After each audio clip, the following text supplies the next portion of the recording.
Good afternoon, everyone. Today, we would like to talk about Starbucks' strategy here in the UK.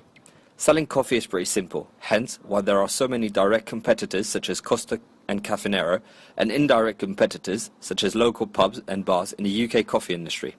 This industry keeps on growing with a 10% growth last year.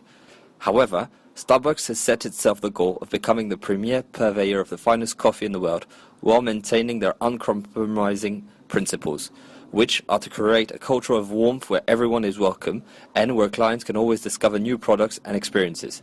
Also, they aim to remain transparent, respectful, and clear of all scandals.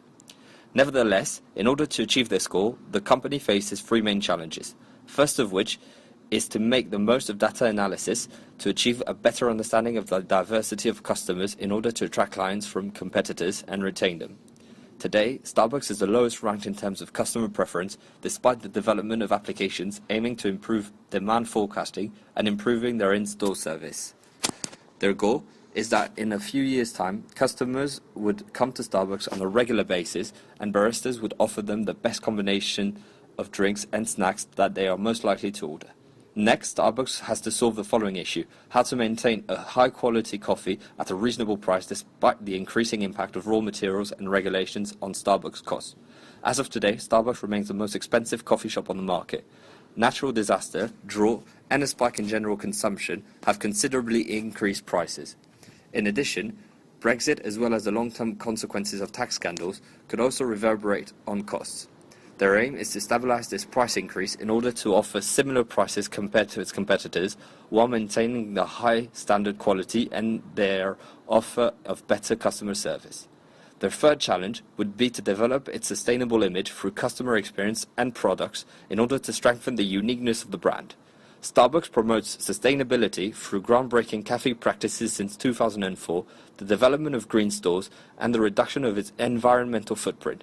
It is also one of the few coffee makers to have been awarded the Fair Trade logo. In a few years' time, Starbucks will want to expand this trend to its overall production, enabling customers to be made aware of that fact. But, as Mr. Sola would kindly ask us, how do we get to these challenges? To get there, we mix strengths, weaknesses, opportunities, and threats after performing an internal and external analysis. We came up with the conclusion that Starbucks has a strong brand name, a high quality of coffee, amongst other strengths. However, the prices are quite high, the adaptation to local preferences is low, and they are ranked only 5th in customer preference. Nevertheless, there are a lot of opportunities to seize, first of which is a growing trend towards fair trade and the development of big data.